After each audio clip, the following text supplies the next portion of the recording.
Welcome to Think Big with Dan and Qasim. Join hosts Dan Melnick and Qasim Masood as they explore big ideas, limitless possibilities, and engage with visionaries, entrepreneurs, and thought leaders who dare to dream big, get inspired, motivated, and find practical tips for personal growth. Think big, dream bigger, and ignite your potential. All right, welcome to Think Big with Dan and Qasim, and our guest today is Kelli. So, Kelli, if you want to go ahead and introduce yourself, tell us where you live and what you do for a living. Yeah, absolutely. My name is Kelli Watts. I'm the founder and CEO of Savor Patisserie, which is a baking company that specializes in French macarons and meringues. Awesome. So, how did you get the idea to start this company? Well, I am half French, so my mom is actually from France, and I've always been interested in French things, but I moved to New York City for a few years after college, discovered macarons there for the first time. I'm from a small West Texas town, so they didn't exist there. So I found macarons, and when I moved back to Texas years later, just decided I would teach myself how to make them. Awesome. So, how did it come from you teaching yourself how to make them to actually saying, I want to start a business selling them and, reaching tons of people to sell these products? Yeah, it really just was a hobby. For me, I've always loved to bake for fun. And so I just had more macarons than I could eat. So I was giving them to everyone I came in contact with, and people were just like, these are great. You should sell these. And so one thing led to another, and I ended up setting up a farmer's market so that people had an opportunity to purchase them. And that was the beginning of the selling. But at that time, I still had a full-time job and really didn't see this as a career. But one thing led to another, and here we are. So, can you talk more about those things? You said one thing led to another. So, what specifically told you, okay, I can do this full time, I can leave my full-time job, and I can start a career doing this? Yeah, I was strategic about it. It wasn't an emotional choice.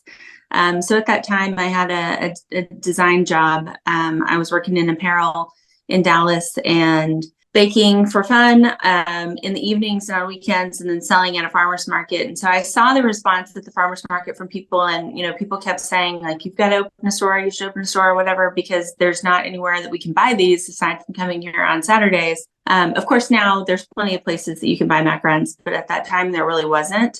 This was back in 2014. And so I started to create a plan. I created a website. I made a logo. My background is in design. So the design of the branding, the design of the marketing materials, the packaging, all of that came really naturally to me. That was a lot of fun to do. And so I took those steps and then figured out exactly how many macarons I needed to be able to sell a month to be able to pay my personal bills. And so I was like, I'm going to find a way to work up to bringing in that kind of income, and then I will jump off the cliff and quit my job. So it took a few months. I had a connection to Neiman Marcus. And so I was able to get in to Neiman Marcus and sell my macarons wholesale to them. And they were my first major wholesale account. And then to another tea shop. And as soon as I got those deals done, and I felt like I had the sales that I needed to very minimally pay my personal bills and to be able to afford almond flour and sugar to keep baking macarons out of my apartment, I quit my job. Awesome. So, as of right now, do you have a physical store location? Because I'm actually coming uptown Dallas, so I'm not sure how close you are to where I'm at. Yeah, actually, I'm in East Dallas at Casa Linda Plaza over by the Arboretum. So that's our original shop. Since then, I've had 6 total locations off and on over the last 7 years. So we had a shop in Fort Worth for a while. We had one in Uptown for a bit, but currently we just have the East Dallas shop and then up in McKinney on the square. So it's just the 2 at the moment. So for now, if you've gone more towards e-commerce, what made you want to, I guess, have less locations? Yeah, well, honestly, it was COVID. During the pandemic, when we went into the pandemic in February of 2020, I had 4 retail locations. And my strategy for the company at that time, doing my planning and goal setting in January of 2020, I had this very strong retail forward strategy that I was ready to implement, and these stores were doing great. And I was actively pursuing choosing what our next locations would be, and was working on moving out of the DFW area and then eventually out of state. I had, Nashville on my radar and a couple other places that I thought would be a great fit for a Savor Patisserie. But then the pandemic happened, and I got to see really quickly how fragile retail can be. And so from that point, we pivoted as a company. I was forced to close all of my stores like everyone else. Obviously, a macaron shop is not an essential business, despite what I personally feel about it. But so we had to close the shops, and I had to look into wholesale. So at that point, spring of 2020 is when we first started finding other wholesale accounts. And so we found an assortment of businesses that were deemed essential and were able to sell our product. And that really helped me to see the difference in the two kind of departments of business, and really see the contrast between having the retail, having all of that overhead, dealing with the employees, having all of the additional bills. If the toilet breaks, I've got to deal with that. It's all the little things that you don't think about when you're like, I want to have a store.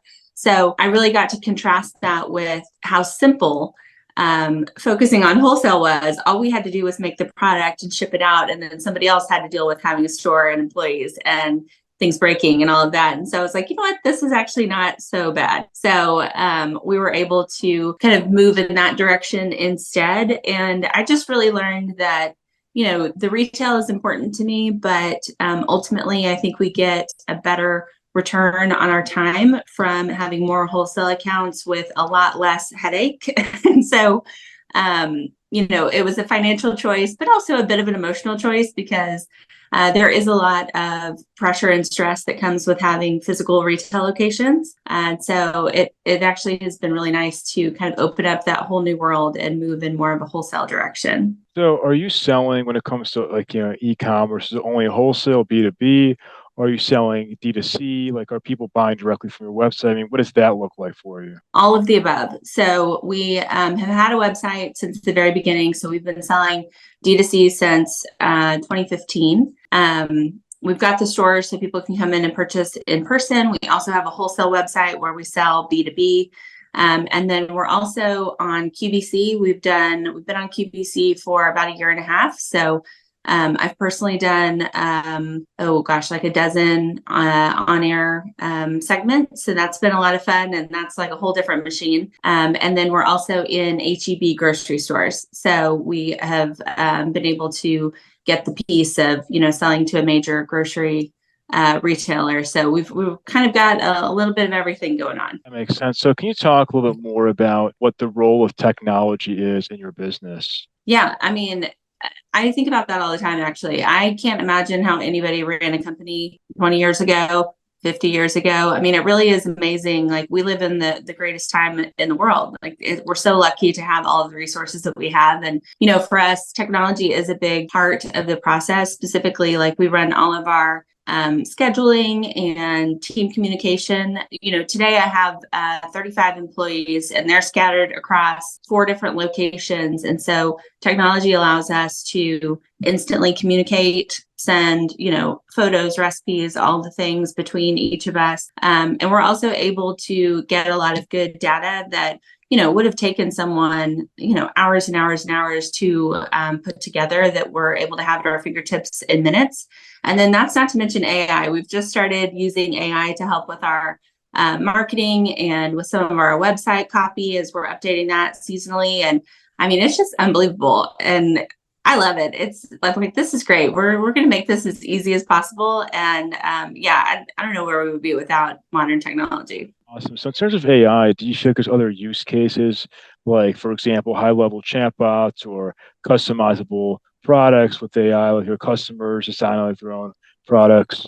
Yeah, I need to do some more learning myself. I don't have any sort of super technical or AI background personally. So what I've learned has just been, kind of recreationally, but I imagine that the uses for AI are even bigger than what I can possibly imagine. And I think that, a year from now, certainly 2 years from now, I think that I'll be relying on AI more than I am today, and probably in ways that I can't even fathom at the moment. But for customer service, that's not something that we have looked into at the moment.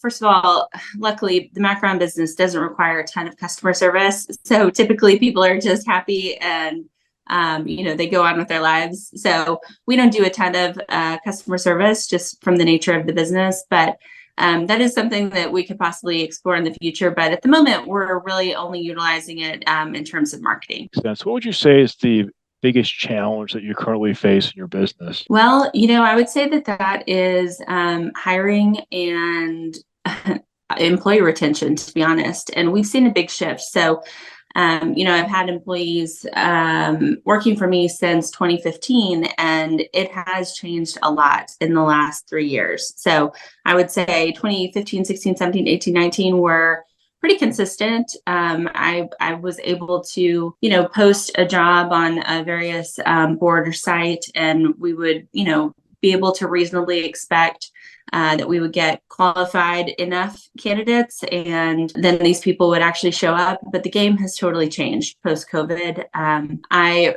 recently had a woman come in for an interview, and she turned it around on me and was like, well, why should I work here? Because you would have to pay me X amount to make it worth it, because I get paid this much on unemployment. And I was like, okay, well, maybe this is not a good fit for you. Maybe you should just stay home and stay on unemployment. But I think that the biggest challenge these days is finding people who value being reliable. I think we've kind of lost that along the way. Like, people don't think it's a big deal to bail on the company that they work for, bail on their teammates. And I'm seeing people kind of they don't care as much as I feel like people did 5 years ago. And I'm not saying that that's because of the pandemic, but I think that the pandemic has opened people up to sources of income that weren't previously available. And so they're able to make different choices and be a little bit more selective, instead of feeling like there was all this pressure on them to perform for an employer. It's almost like the employers have to perform for them or be good enough for them to like make it worth their time to go to their job. So it's been a weird shift. We've managed, but we've had to get creative and use some different strategies to try to find and hire the people that do fit the values in the company that we want to have. So can you talk a little bit more about those strategies? Like, what have you done? Because I think that's your point. So many retailers struggle with this, finding employees and finding like the right employees. So what have you all done to be able to do this? Yeah. I think the biggest strategy that's been successful is that we've actually gone to our customers to help us find employees. So for me, I want people to work for me that care about macarons. They're a pain in the butt to make, and it takes a lot of work. And so if you're not into it, it's not going to be the job for you. It's not something that you can just kind of like phone it in every day. It has to be done with care. And so I've found that our customers truly are the best employees for us and the best advertisements in a lot of ways. But we've really taken a strong stance of reaching out to our email list. We have a pretty significant email list that we've accumulated over the years. And then on social media to say like, hey, this is what we're looking for. All you macaron fans out there, like, who wants a job, come work with us. And we've been a little more transparent too about showing some behind the scenes. That's not something I would have done in the past, but in the same way that people, are very selective about how they're spending their time these days, they are very selective about the type of company that they want to work for. And so we've been able to use social media to kind of show more of that behind the scenes, to give people a really good idea of, if they come work for us, this is what you can expect, and this is the type of environment we're going to have. And we can actually show that through videos and photos and some of that social media that, we definitely weren't doing this 5 years ago. It was more like all on paper. That's awesome. So in terms of the people that are working for you, do you feel like, oftentimes, because you mentioned that there's like turnover, it's hard to find good people. Like, are you yourself working in a store every day, or have you been more focused like on, e-commerce? Like, what does like a typical day look like for you right now? Yeah. So things have evolved a lot over the years. In the beginning, I was baking every single macaron that we sold, but I've actually been out of the kitchen since 2017. I have not been baking since then. So it's been a lot of years. For most of those years, I worked from home. Obviously we're trying to keep our costs down. Savor Patisserie has no outside investment whatsoever. So everything that we've built has just been on the revenue that we've generated as a business. And so it's been really important for me to be conservative since the very beginning. So, however, we had a great year in 2021 and got into a position where we were able to purchase a building and build out our own facilities. So today we have a facility in Garland that is our headquarters where we do all of the baking. We have a warehouse and fulfillment center there, and then our offices are there as well. So my day-to-day schedule is going to our headquarters and running the company from there. So, these days I joke all the time with my girls. I'm like, I just started this company because I love to bake, and now all I do is math. So I'm not sure what I did wrong, but this is not how it was supposed to go. So my day-to-day is doing all of the boring stuff, tons of spreadsheets, but a big portion of it too is the design. So I still do a lot of the flavor creation. I design the aesthetic of the macarons themselves. I do all of the package design. I help with a lot of the marketing. So it's, even though we're some years in, as the business owner and the entrepreneur, I'm still wearing a wide assortment of hats. But I like it that way. It keeps it interesting. My days are not boring. That's awesome. So can you talk more about, being in DFW, and how has that helped you grow your business? Because I feel like that there are a lot of entrepreneurs here, and as you scaled up, and I'm sure that, you've gotten lots of traction here locally. So what does that look like for you? Yeah, DFW is, I think, an amazing place to start a business. I'm from Texas, born and raised here. I'm from Abilene, so, a smaller town feel, but Texas people are Texas people. And I spent some time living in other parts of the country, and it's not the same. So for me, this was the only place that I would want to start a business. And we found that people have been very supportive and welcoming. And in all of the areas of our retail locations over the years, the neighborhood has really taken us in and been very supportive of us. And, I'm sure that happens in other parts of the country and would certainly happen in other parts of the state. But the people of DFW have been awesome. And, the other part about being in DFW is we're so spoiled here. We have literally everything that we could possibly need at our fingertips. And if we don't have it here, we can get it here in hours, minutes, days, because we're so centrally located, between the two coasts. So I've seen how convenient DFW is from a logistical standpoint as well, because we do ship product all over the country and we receive shipments of, packaging and other materials. And it just is really the most convenient place. So I love it. This is, in my opinion, the best place to start a company for sure. That's awesome. So what would you say is your top business priority in the next 3 to 6 months? Well, we're working on growth. So we have this new facility and we have a much higher capacity, a much higher production capacity than we've ever had. So in past years, we've been kind of just barely squeezing by on the limited amount of space that we had for production or storage or fulfillment. But now that we're in this larger facility, we actually have room to grow. And so my strategy and priority for the rest of this year and next year and beyond is really to see that we have some new opportunities. So we just recently exhibited at the Fancy Food Show in New York, and we were able to find a lot of new potential customer leads. So we've been onboarded with Bloomingdale's, which is a lot of fun. And then, we're working on a deal with Central Market, and hopefully I can get us in with another grocery chain or two, either regionally or, nationally elsewhere. So I'm still moving forward with more of a wholesale mindset. I don't have another store on the horizon, although every now and then somebody will send me a really cute small space somewhere and they're like, this could be a Savor, and I'd get tempted. But at this point, the future is more of that B2B and wholesale direction. Makes sense. So what would you say is the one biggest piece of advice that you wish you knew before you started this company? Oh man, I think that what my job is, and the only way that this has been successful is that I've got to problem solve every day. And I think that that's not something like I didn't have it on my radar. It's been like, you're just going to be a problem solver. And, a lot of people call this different things like putting out fires. I mean, it truly is what it is. If there's an issue that happens on any level of the business, it's coming to me and I'm the top. And so I've got to figure it out. And so I think that, fortunately, I'm the oldest of some siblings. I'm used to being the boss.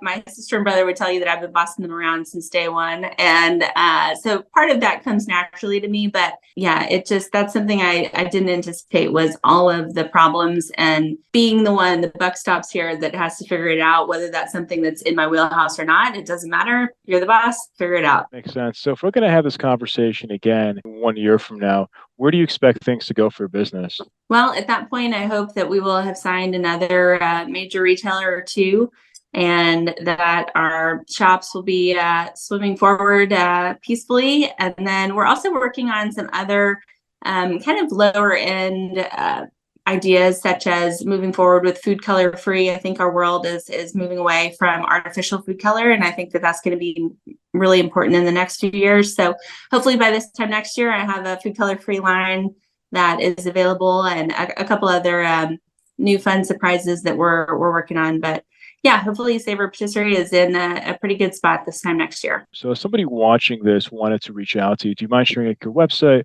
or best way just to get in contact with you? Yeah, absolutely.